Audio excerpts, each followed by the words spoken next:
Hello and welcome to Situation Room. I'm your host Rafae Iqbal, and today we've been covering the developments since the past many weeks in Situation Room. We'll be talking about Operation Banyan al-Marsus and the US mediated ceasefire.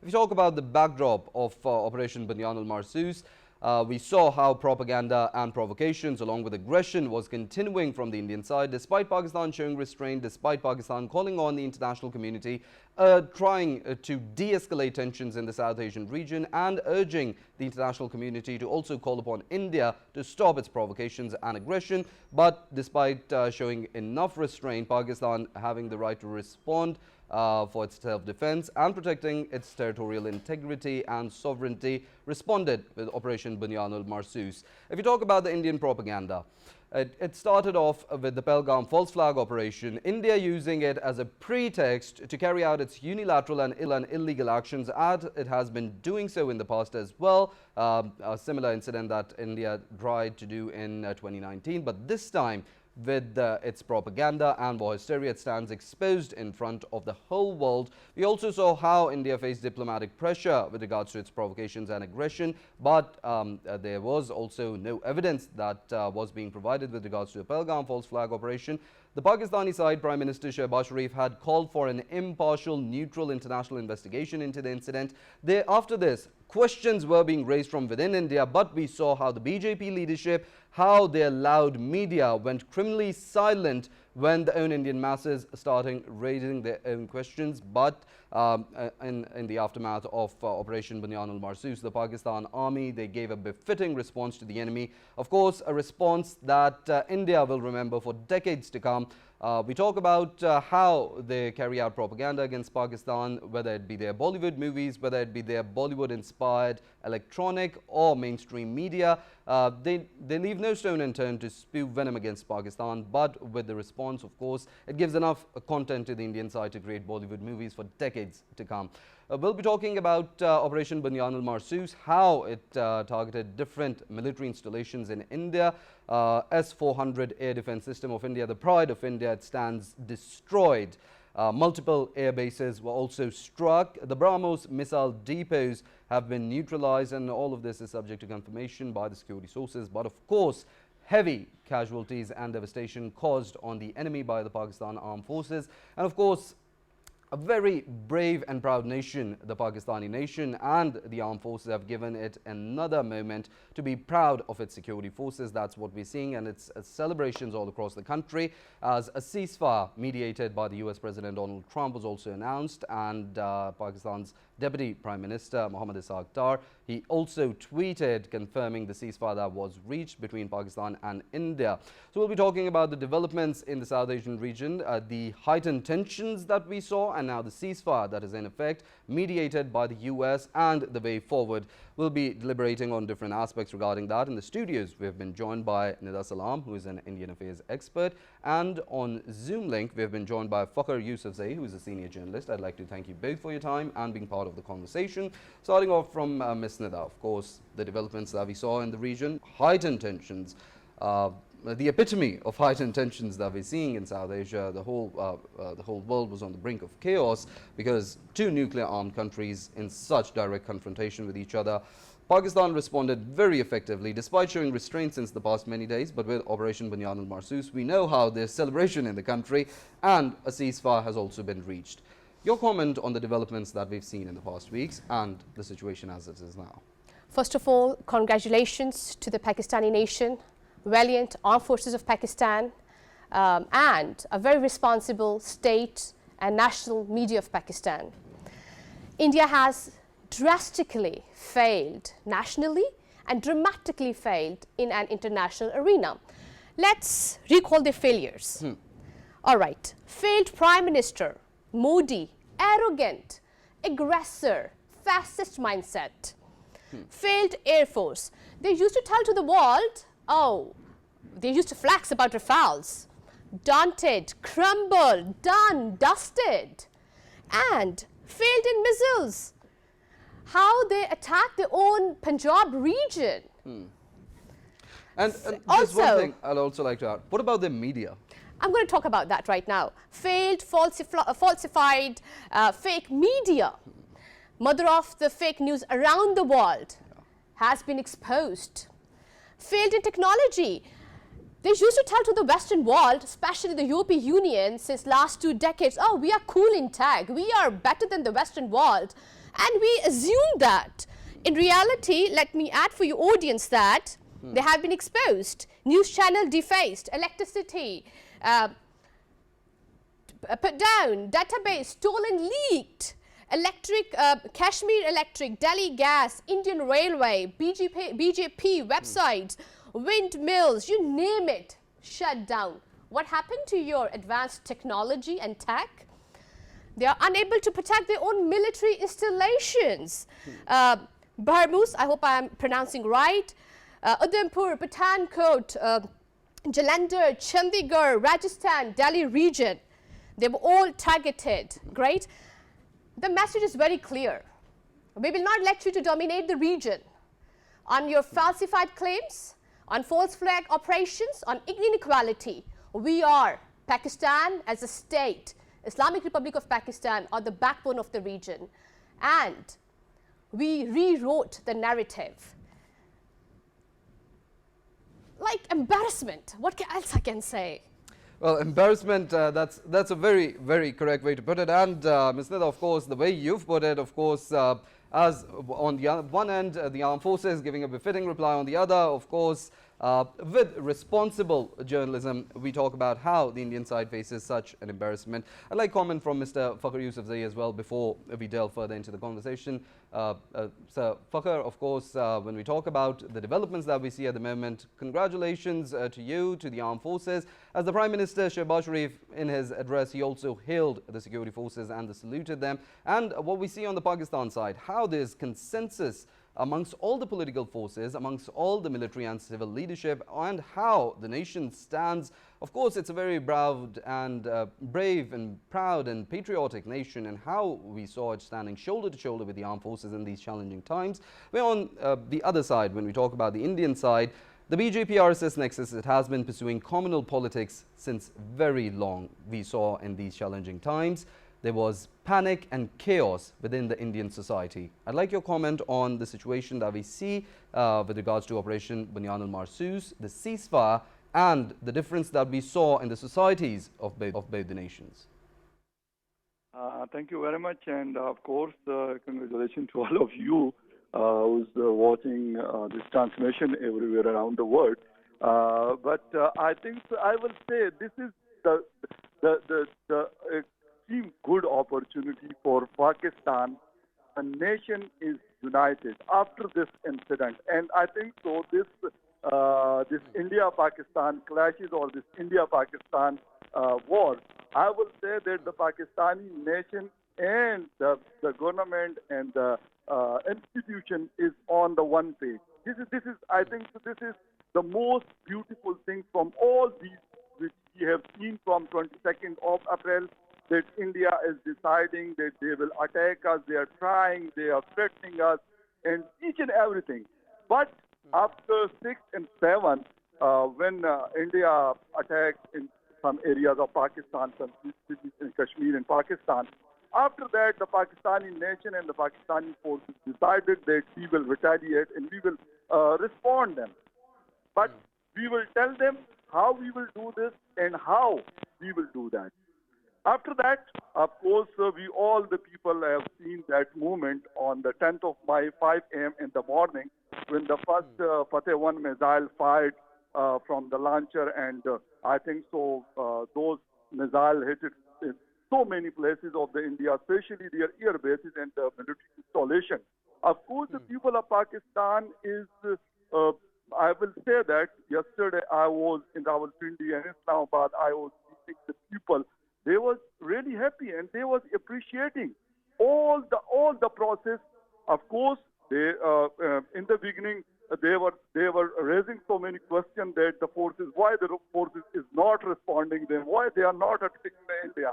But when on 10th of May, Pakistani forces start the operation and stop the operation when the American mediation comes, the Donald Trump tweeted and Donald Trump contacted the Pakistani authorities as well as in New Delhi. After that, Pakistan announced the ceasefire. It's okay. We are a peaceful nation. We are a peaceful country.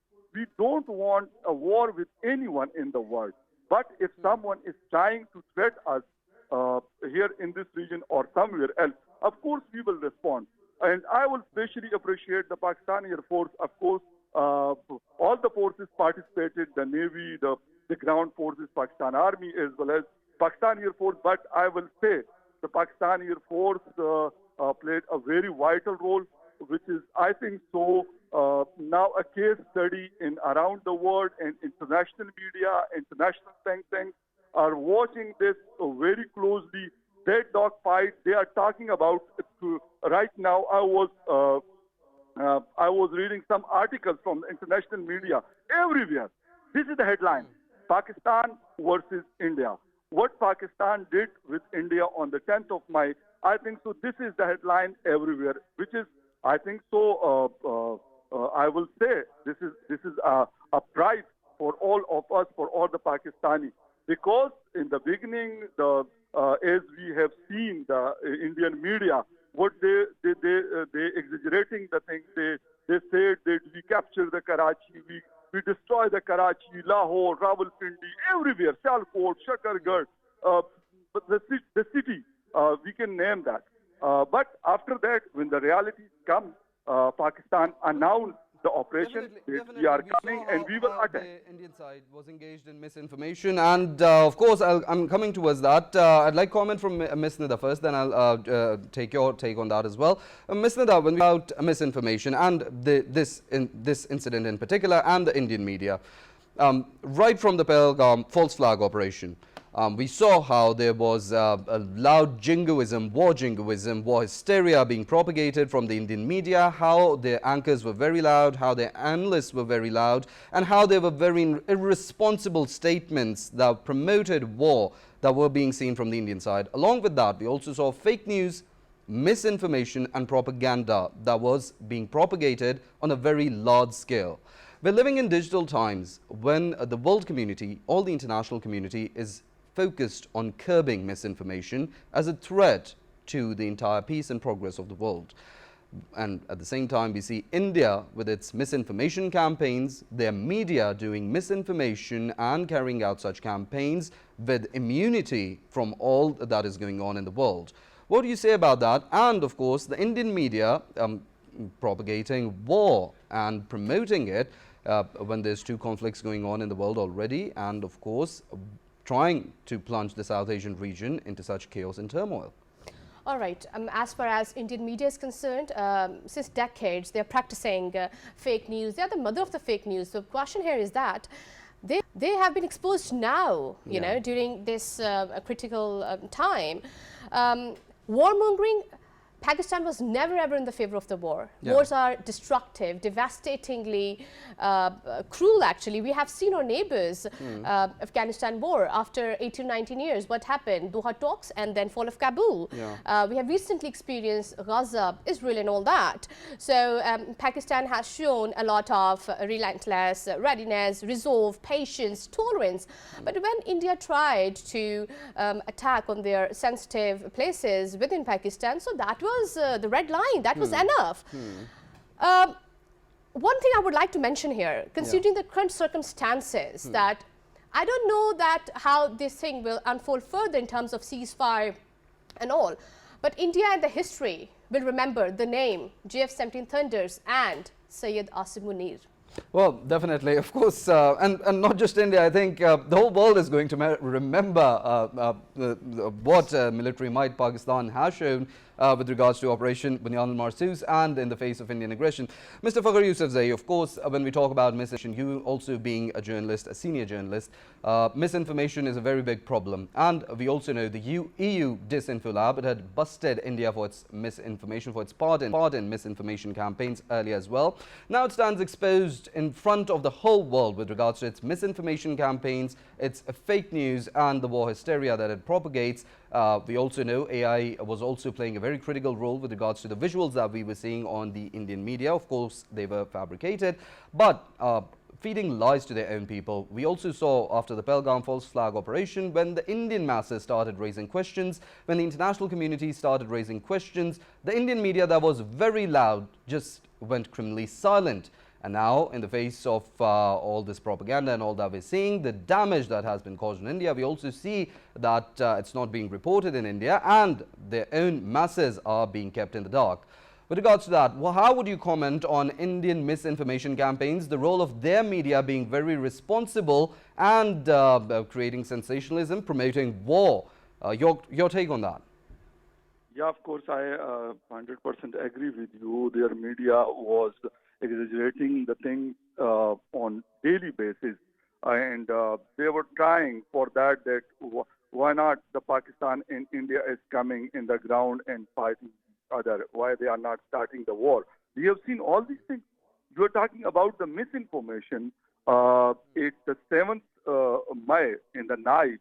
What they did on their media, they they treated so many big names of the Indian media. They are journalists, of course, they are from our field, but they treated so many things. And after that, some people deleted that.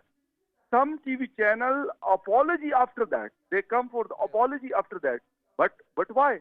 And the main the important thing is Rafae is, I think so, why they have blocked all the channels in India, especially the Pakistani media as well as the international media, because they don't want to listen the news.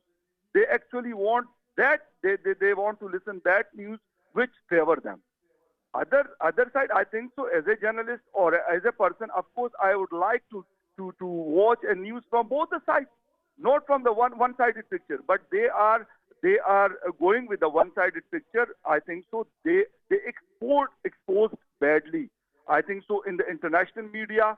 So all the international media exposing them, and especially the Pakistani media. Of course, your marathon transmission is still going on. It's continuously going on for around the 24 hours. Every Pakistani television channel, website, on the social media, the people are, I think so, everyone was a part of that war against the India. And they were trying to bring the right information or news to the people of the world. And of course, the Pakistani government have played a very good role. Of course, I will appreciate all the people. The Foreign Office, I think so, especially the ISPR have played a very vital role on this occasion. Everyone have played a very vital role. The Pakistani media, the Pakistani journalists, the Pakistani nation. Each and everyone was a part of this escalation with India. But I think so. This is, I think so, a very good and beautiful moment for us right now. That after a ceasefire, we are talking about that. But of course, that response was very, very important from the Pakistan side. Otherwise, after every attack which happened in India in the past, they are coming toward Pakistan, that Pakistan is a terrorist country and they are supporting the terrorism and things like that. But I think so this time, Pakistan have given them a very, very good response, which is, I think so, and the media, everyone participated in this. We should appreciate everyone, including you, me, and the laymen of Pakistan, the forces of Pakistan, the political parties. Of course, they were on one page. The opposition parties, and everyone was on one page. I think so. This was very important. And now I have seen the unity in the Pakistani nation from Khyber to Karachi and from Lahore to Gwadar. This is the thing which we needed badly. I think so. Before this incident, we need it badly. But right now, Definitely. all the nation of the Pakistan is united.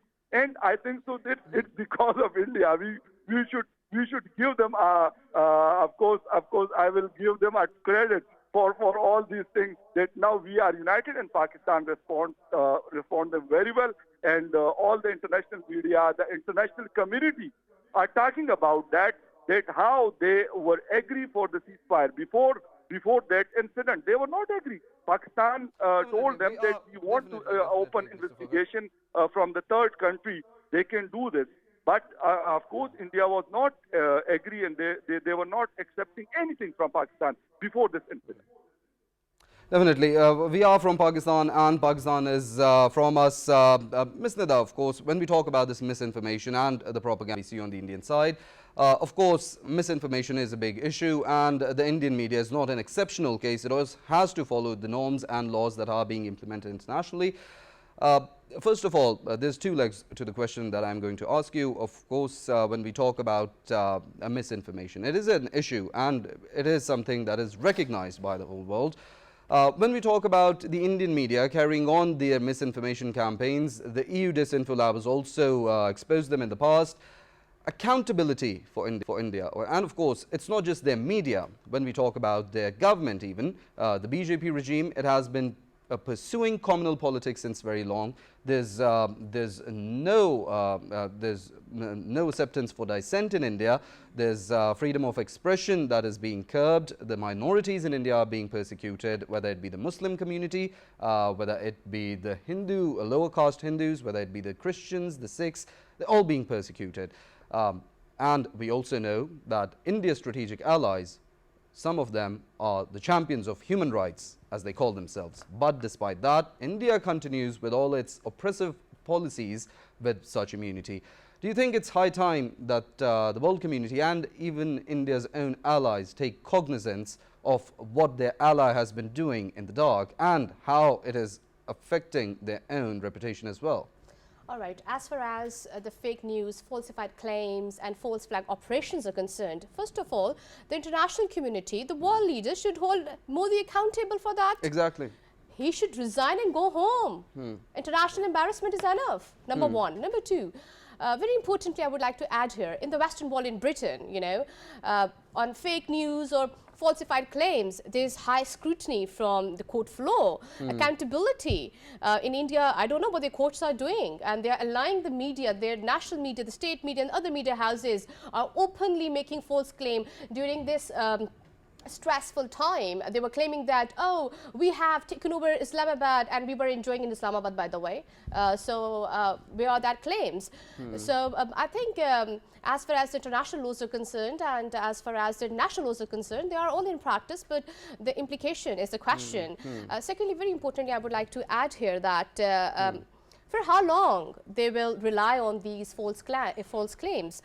Pilgam was falsified claim. It was self-staged drama, you know, Uri, Pathankot, and this dozer from Pakistan was the need of the hour. For next couple of decades, remain in your limits, India. This is enough now. Well, definitely a message very well given. I'd like to Brigadier Rashid Wali Janjua, who's joined us on a phone line. He's a defense analyst. Thank you for your time and being part of the conversation. Of course, a moment of celebration that we're seeing in Pakistan, a very proud and a very brave nation. And of course, the security forces have given another very befitting opportunity to be proud of its armed forces. Your comment on the current situation that we see, the ceasefire that has been achieved, and of course the military might that Pakistan has shown. First it showed restraint, but with Operation Banyan Marsus, it's a message that India is going to remember for decades to come. Your take on that? Yeah, my congratulations to the entire Pakistani nation, its armed forces, its brave people, its very active and very patriotic media for this great victory. I think this will go down in the annals of history as one of the watershed events, and it will be taught for times to come as a case study as to how an outnumbered army, air force and navy, it ground the hubris of an aggressive power into the depths of Indian Punjab, line of control, Rajasthan, and I think this is a moment to savor the victory. And we were not rattling the sabers.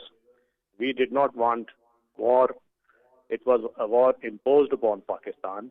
And I was frankly amazed how a country like India could take leave of their senses, and the entire nation could start singing the war songs, and it was as if they had decided in their minds that it was a foregone conclusion that Pakistan will kowtow. The response is in front of them, Pakistan knows how to defend itself. First, a very effective response, downing their much wanted Rafaels. So that gave them heebie-jeebies and they beat a very hasty retreat. And there was some sobering realization in their armed forces. But the Gang of Four, Modi, Rajnath, Jai Shankar and Amit Shah, they were still intent on making the political mileage out of the misery of their own armed forces, their people, and plunging entire subcontinent into a nuclear holocaust. Thanks to Pakistan's very effective response and fortitude, the sense, I think, sunk into them. And it was only because of our response, mind you. It was not because of the world's desire to prevent the two powers from going to nuclear escalatory ladder. It was that response which ensured that India got a bloody nose. Their airfields, their air bases, their brigade headquarters, their posts on the line of control, their much vaunted S-400 BMD system, which they had acquired at great cost, that was struck, and that, I think, sent us chill down the spines of Indians, and they went back to their drawing board, conferred, and then appealed to America to come and rescue themselves. So this was a moment of crowning glory when India went to United States and sued for peace. And that is how Pakistan, through its very effective, very timely response, preparedness of its armed forces, high professionalism, united front by the entire nation, very active media, and very measured diplomatic response, came up trumps against India. Brigadier Rashid, there's another aspect that I'd like to ask with regards to, of course, operational readiness and military might. We saw India how it was very loud with all its war jingoism, all its war hysteria.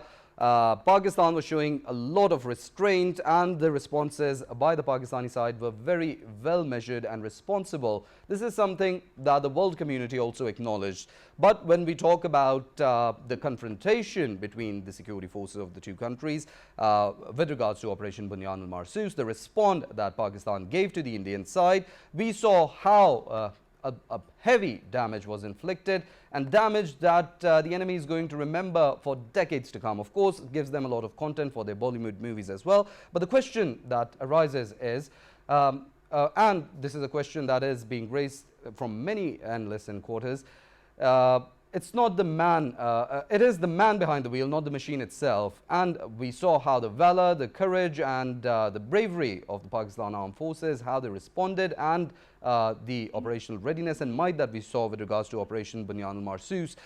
We also know how the French companies that were producing Rafale jets, their shares plummeted, and certain companies that produce jets that were used by Pakistan, their shares skyrocketed.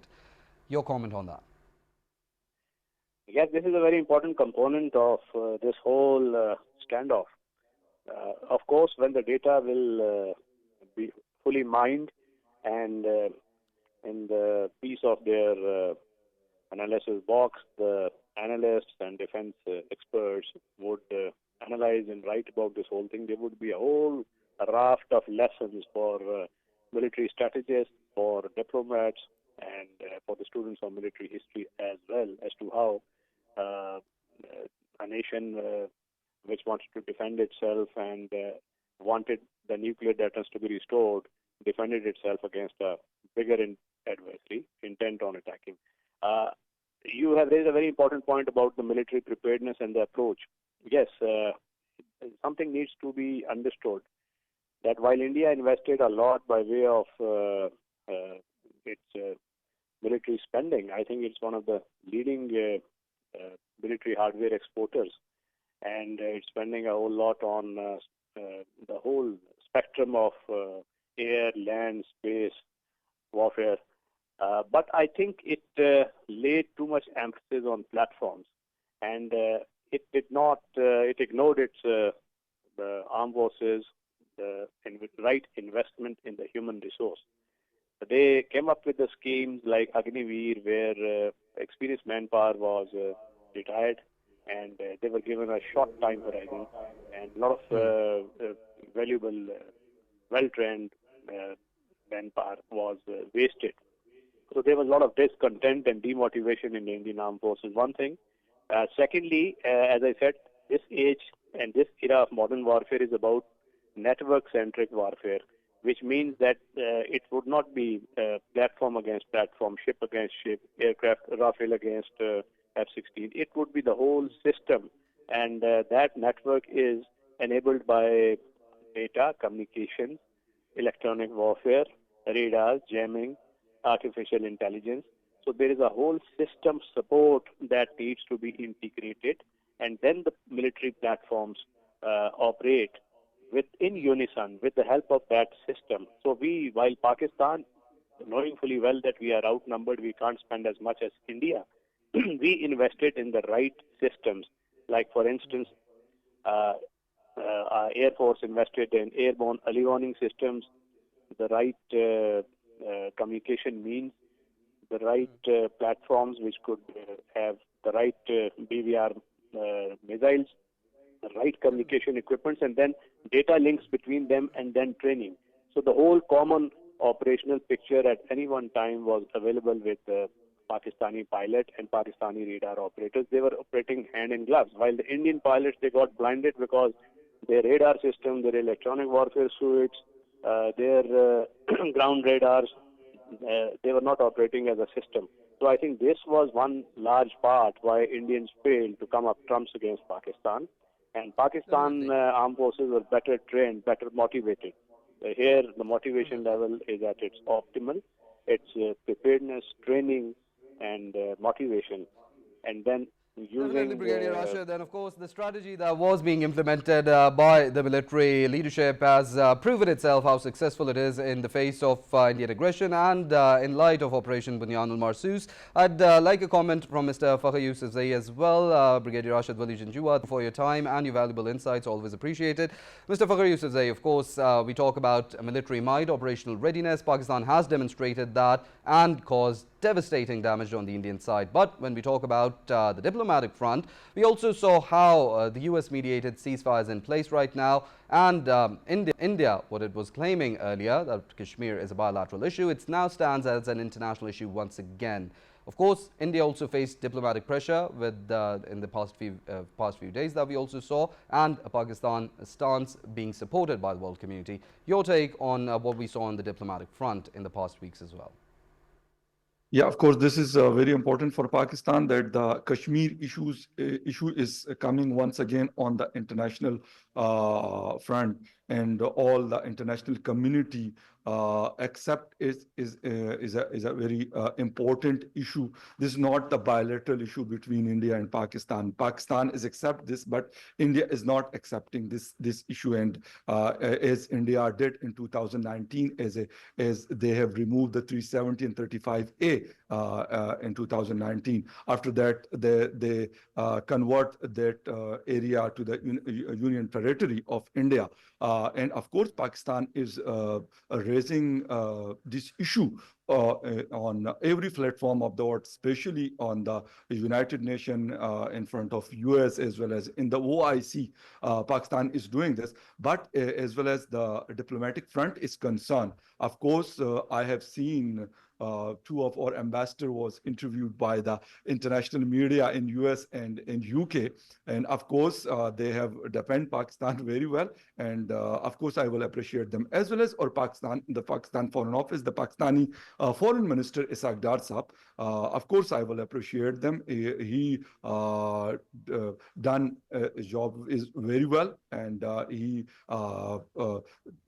in contact with everyone, especially with the Middle East, Saudi Arabia, UAE, Qatar, Kuwait, as well as with the Norway, Malaysia, Indonesia, Turkey. He was in contact, and I think so that was very important for Pakistan, because every time we talk about that Pakistan is fighting a war, for example, in front of India, but we lose that war on table. But this time, I think so that was a complete package. On the front, the Pakistani forces was there. On the diplomatic front, the Pakistani government was here, and as well as they engage everywhere. They engaging the international media. They were coming on the international media as well as the national on the national media. They were raising their voices. Their voices was going on around the world, and I think so that was very important. We should continue this rhythm. We shouldn't be slow down this. And right now, as the Donald Trump, the U.S. president, said that this is a very important issue between the India and Pakistan, the Kashmir issue. And I think so. This is very important. As at the ceasefire, Pakistan and India decided that they will talk on the 12th of May, and I hope so they will continue those talk after that as well. Pakistan should bring the 2 or 3 issues very important. The first one is the Kashmir. The second one is the Indus Water Treaty, and the third one is, I think so, that blame game, which is Pakistan facing from so many years. Whenever someone attack in the Kashmir or somewhere else in the India, they are blaming Pakistan. And from last 2019 and in 2025, they attack Pakistan.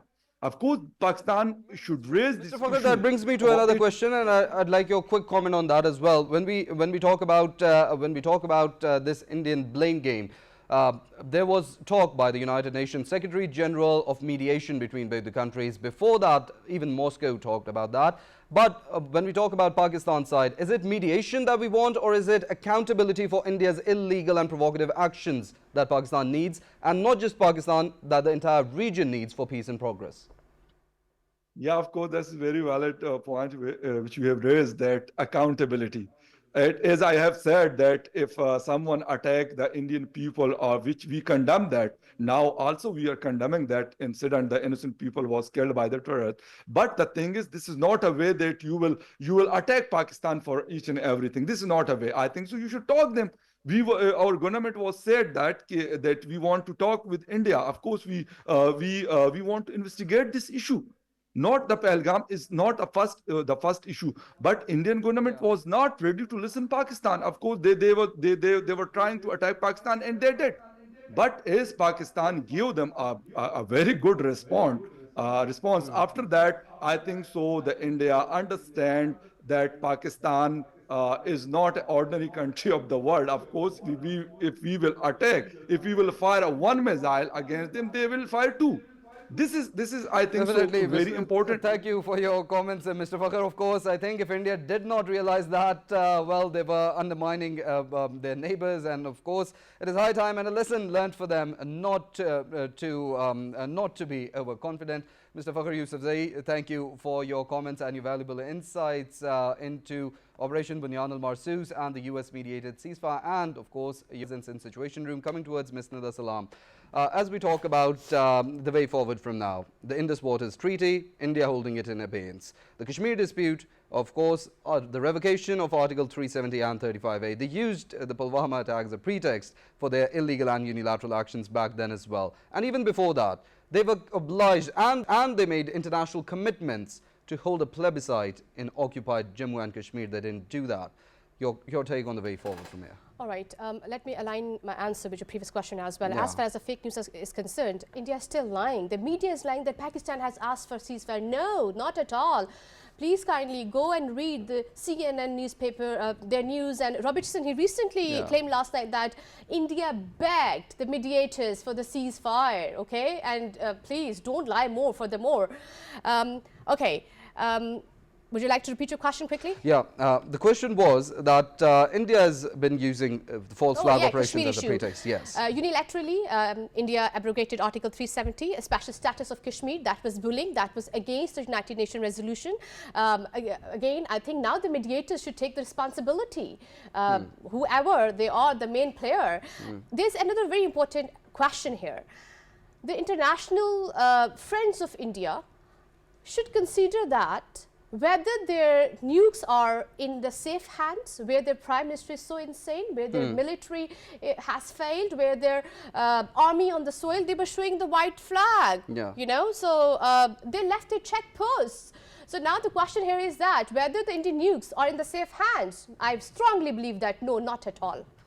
And about their illegal actions, of course, when we talk about not implementing the UNSC resolutions, they abrogating Article 370 and 35A unilaterally and illegally, and this pattern that we see on the Indian side, it continues to repeat itself. What way forward do you think Pakistan has with regards to a dialogue that is going to happen between both the sides? How Pakistan can protect its own interests and resolve the Kashmir dispute in line with its own interests? As far as the Kashmir issue is concerned, Pakistan always offered a right of self-determination. Well, I am from this part of Kashmir, Pakistan-administered Kashmir, and as a woman, I'm an epitome for the world, living my life autonomously from religious to personal to professional and social life. What about the women living in illegal administered Kashmir? Oppression, suppression, aggression. Well, that is what we're seeing, and of course, your take on the diplomatic angle that we see on the international front, of course, in response to how the past few weeks carried out.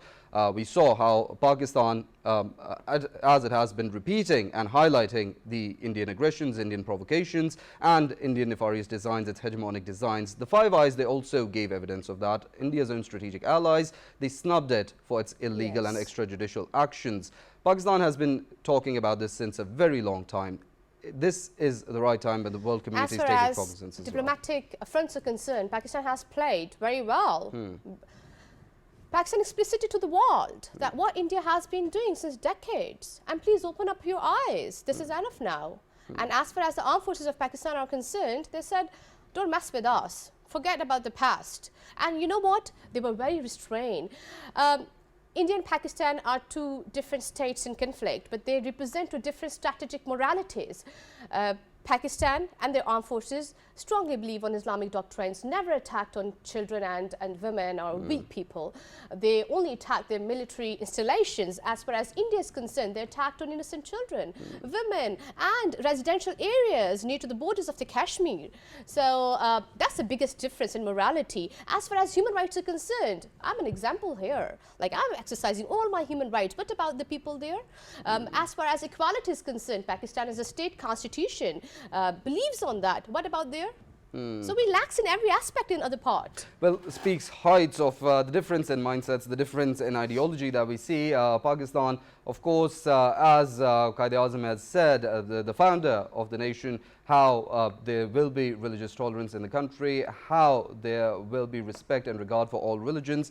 And of course, that is what we're seeing. Of course, women's rights being ensured in the country, children's rights being ensured, and Pakistan being a responsible country that is. We saw in the past few weeks of provocations by India and aggression, and a very well measured response that was given not just by the country's military forces, but how the nation united as well and stood shoulder to shoulder with the armed forces. And of course, a very brave and proud nation, as it has expressed and showed the resolve as well. We'll continue with Situation Room. I'd like to thank the guests that had joined us in the studios, Ms. Nida Salam, Indian Affairs expert, and I'd also like to thank Mr. Fakhar Yousafzai, who had joined us via Zoom link. Thank you both for your time and being part of the conversation. We'll continue, but Situation Room and the updates that follow and the conversation, its impacts, how it's going to have on the region, and the way forward for Pakistan, but right after a short break. Stay tuned.